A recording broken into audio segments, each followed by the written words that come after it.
Okay, we're going to talk a little bit more about John the Baptist. I'm still stuck on John. In order to kind of talk about John and why he was beheaded and him being the messenger who prepared the way of the Lord. And isn't it, we talked a little bit about this, but isn't it ironic that he prepared for the way of the Lord for his for Christ's earthly ministry, being born 6 months prior to Christ, and a voice in the wilderness. And if you've ever seen that Judean wilderness, it's desolate. It's desolate. It's not like, I think of where I like to go in Wyoming is the Bridger Wilderness, the Wind Rivers, and it's all, wooded and lakes and beautiful. This isn't that kind of wilderness. And the interesting thing about John is that if you think about it, he prepares the way for the Lord for his second coming in having the assignment to restore the priesthood of Aaron, which I'm going to get to Joseph and Oliver. So this is fascinating. So we're going to go back to that time and that place. Okay? And we're going to, and some of you have been there. Some of you have been to Israel, some of you have been to Jordan and Petra, and these places have a tie-in with all this. So it's interesting to know that and to have an understanding that Aaron died before they entered into the promised land. So he wasn't able to get into the promised land either, just as Moses wasn't. Now, it's pretty well understood that Moses was translated or taken. I don't know for sure on that, but it sounds like it. Kind of like Alma and others that they go on a mission and no one hears from them again.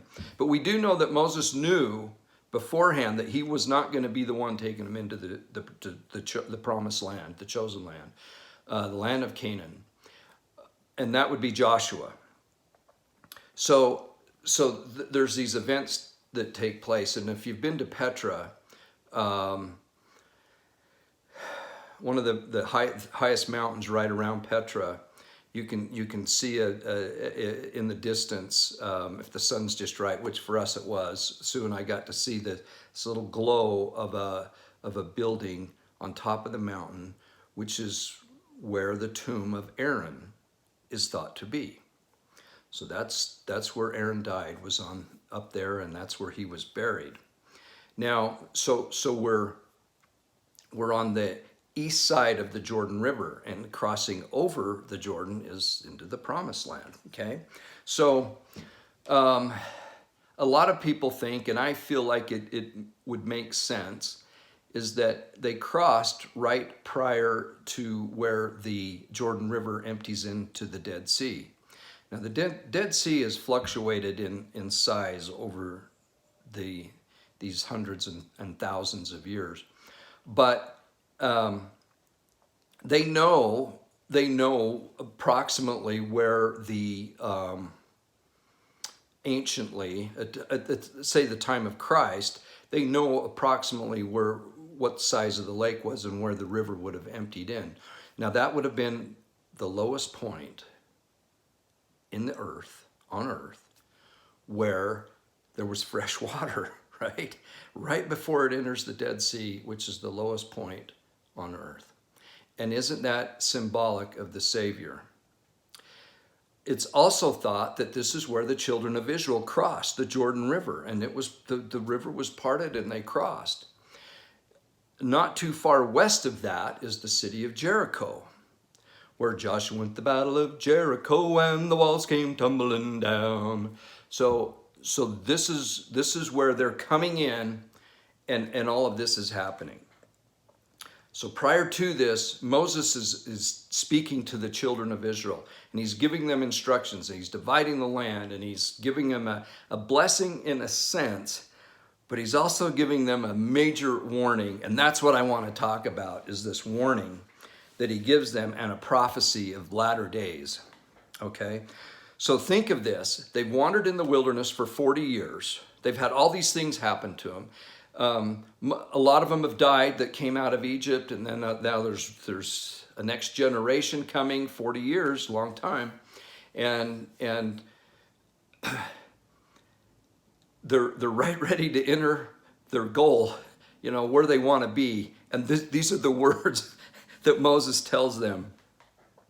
This is Deuteronomy chapter 4, verse 25. When thou shalt begat children and children's children, ye shall have remained long in the land. That sounds really good. And shall corrupt yourselves. That doesn't sound too good. And make a graven image or the likeness of anything. Kind of sounds like today. And shall do evil in the sight of the Lord thy God to provoke him to anger. This is what he's telling them right before he's going to be gone, and they're entering into the promised land after 40 years in the wilderness. Probably wasn't too popular right at that moment.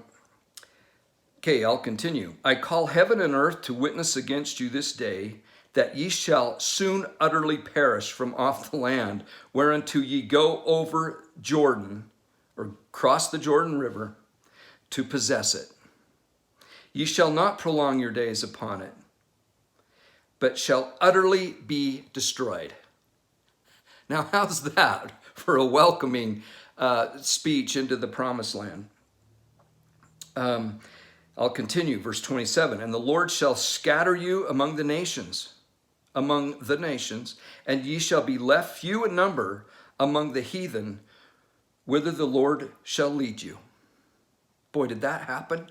Prophecy fulfilled. Check. And there ye shall serve gods, lowercase g, the work of men's hands, wood and stone, whether neither see nor hear nor eat nor smell, which is the opposite of our God, who does see, he does hear, he does eat, and he does smell. Isn't that cool? Because he's giving them the opposite of what he knew God was and is. But now he gives them this. So, we're so used to hearing the fluff first and then but if you don't, and I've talked about that a lot, then we don't read the rest of those verses because we don't want to talk about anything negative. And so we talk about how God loves us and how he's going to bless us and blah, blah, blah. Moses does just the opposite. He slams them with what's going to happen to him this way. And then he gets into the fluff. And this is one of the blessings of Israel. This is one of the blessings of Israel. It's Deuteronomy, and I'll start in verse 29. Deuteronomy 4, and now I'm reading in 29. So I've read the negative, now we're going to read the positive, and it's going to get into the latter days. But if from thence thou shalt seek the Lord thy God, thou shalt find him. If thou seek him with all thy heart and with all thy soul. That is the double witness. That's the two witnesses that we've talked about. Heart and soul. I'll tell you, in your heart and in your mind. I want a broken heart and a contrite spirit. Those two witnesses is always pounded into us that of what we need to do to I would say get God's attention, but to show our devotion. Okay, I'm going to start again. But in this verse 29, Deuteronomy 4. But if from hence thou shalt seek the Lord thy God, thou shalt find him. If thou seek him with all thy heart and with all thy soul. When thou art in tribulation, and I would underline and highlight that word. When thou art in tribulation, and all these things are come upon thee, even in the latter days, If thou turn to the Lord thy God, and shall be obedient unto his voice, for the Lord thy God is a merciful God, and he will not forsake thee, neither destroy thee, nor forget the covenant of the fathers which he sware unto them. Now it goes on. It's awesome. These are the blessings of Israel. But isn't it interesting how Moses does this? Now Moses soon disappears from the scene, and it's Joshua. So what does this all have to do with John the Baptist? Well, John the Baptist baptized in Jordan, and probably right at that area. And here's another tie-in to it. Petra. Petra's an interesting place. I'm going to show you a picture of the treasury. This is sketched by, was it David Roberts, in 1839, a British explorer. And look at this sketch. Isn't that just beautiful? Yeah, this is just a copy, bought in Petra there. And this is the treasury. Now, what does it have to do with John the Baptist? It has a lot to do with John the Baptist. The treasury in Petra, and I have to look at a couple of notes because I can't remember names very well, but I'm just going to go by memory here and give you a tie-in. So these are the Bedouins, or the Nabateans. The Bedouins is kind of a blanket term of the sheep herders and the people that live there now, and they are so cool and so beautiful and so nice and wonderful. But the Nabateans at the time of Christ and prior to, at all that time period, that's when this Petra was built, and the king,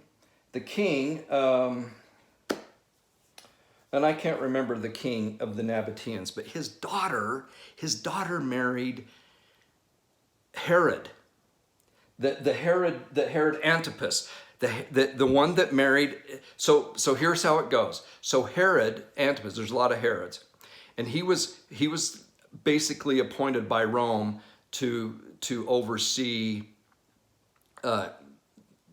basically the Galilee area, right?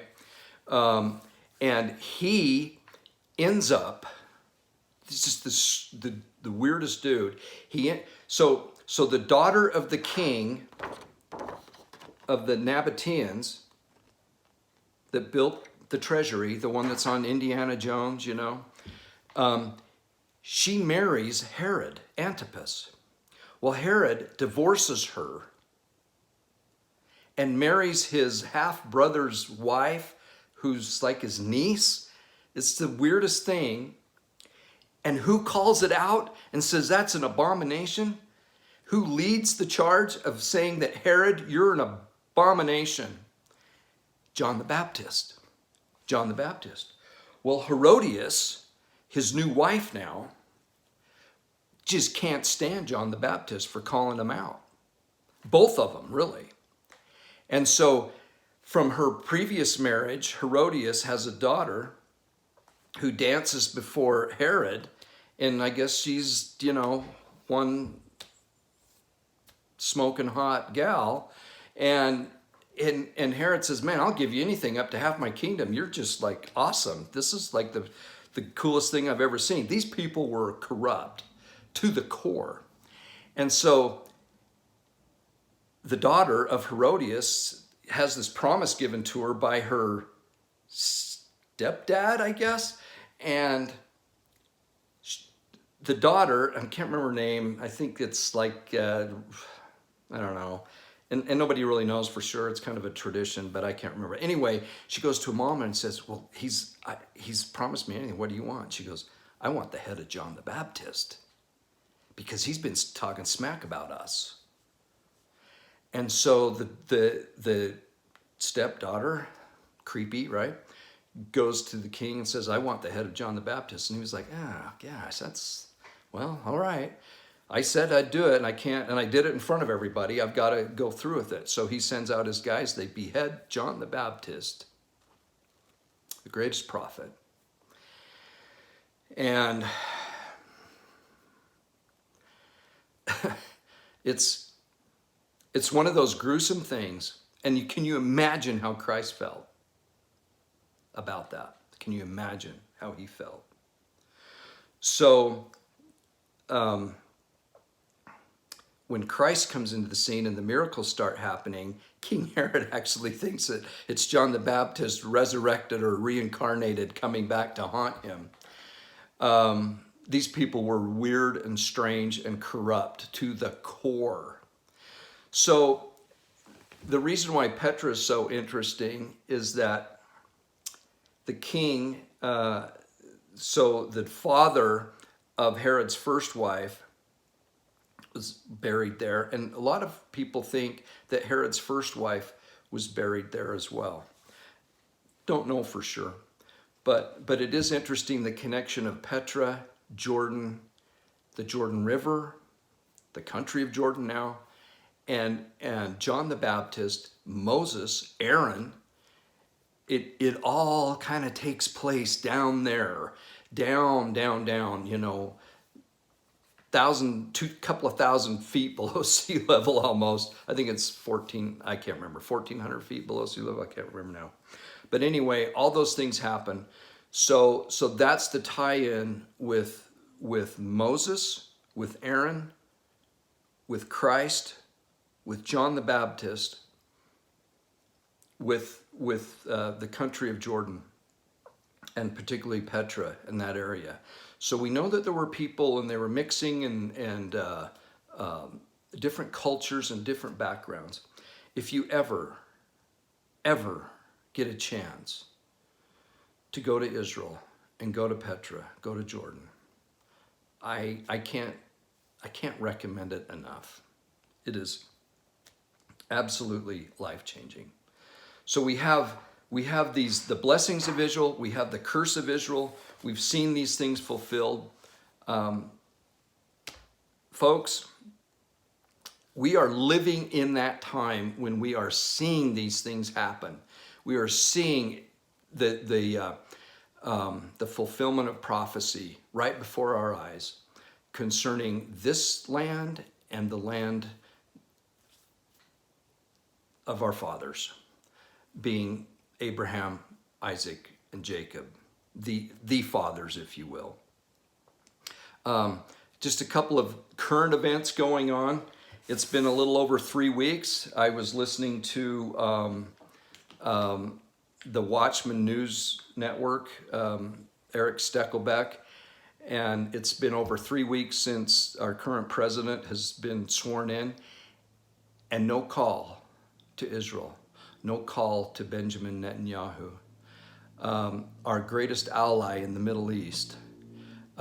There's been a call to Putin in Russia. There's been a call to England. There's been a call to France. There's been a call to Germany. But not a call to Israel. Not a call to Jerusalem. Crazy times, crazy times. God bless you. Love you. I hope that it's probably not uplifting, but it's interesting. It's interesting to know some of these things and to see and feel these places that all this took place. It puts it all in a perspective. If any of you have done a church history tour, you know what I'm talking about with that as well. I've been there a couple of times to Kirtland and to Nauvoo and to Carthage and to Palmyra and to on the banks of the Susquehanna River and just these sacred sites, And then once you see them, you also feel them, and then you visualize what took place there. And it's really meaningful. Now, not everyone is going to be able to do that. I never thought I'd be able to do some of those things. But if you can trust those that have and get the excitement of what's taken place in those places, the Lord will qualify the rest. But just trust me and know that if you can't get there, or if you're never going to go there, just trust that from someone who has been there, that there's such a powerful feeling. And you know that these sites are sacred and that things that took place there are real and that it actually happened as recorded in the Bible, as recorded in the Doctrine and Covenants, as recorded in Scripture. These things took place. So God bless. Love you, love you, love you. Your comments, I just cannot, I know I say this every time, but I learned so much from all your comments and insights and your experiences. Those of you that have lost close loved ones, you have a connection that I can't feel. Just like if I go to these places and you can't go, I might have a connection that you might not quite have, but you guys have a connection that have lost loved ones that I don't have yet. I mean, I've lost my mom, but she was older and she was very ill. And I think that's different than sudden and where you really are reaching down deep to have a connection with God and an understanding of why and how. And I remember as a stake president visiting families that had children had passed away unexpectedly, really some tragic things. And I would usually say, I have no idea what to say, but I am praying for you and I love you. And because I didn't know what to say, so I just said that. It's a tough thing, but we learn from each other. The other thing I've noticed is I'm not the greatest minister in the world. In fact, I'm probably on the lower end of that. My wife is a wonderful minister. We've had wonderful ministers in our lives. If I can minister through this format, I think it's great. But I'm not the best. But and I don't mean that to belittle myself. I'm just saying we all come with different gifts and abilities. And I've seen that in your comments, because I go, man, I wish I was as good as that person, because they thought of something that was actually, see, a lot of the stuff I talk about, what good does it do anything? I'm not out really helping anybody. I'm not. But on the other hand, it's kind of like my personality too. So we have to deal with what we are and what we have. Not to mean that we can't improve, but I put you guys, a lot of you, way above where I'm at as far as connection to God, in that I might know some stuff, but does that really get me closer to God if I'm not out helping my fellow man and really doing good things? And I do, but not to the extent that my wife does and not the extent that many of you do. So when I grow up, I want to be like you. But in the meantime, this is what you get. Anyway, I've rambled too long. Love you. Talk to you soon. Bye.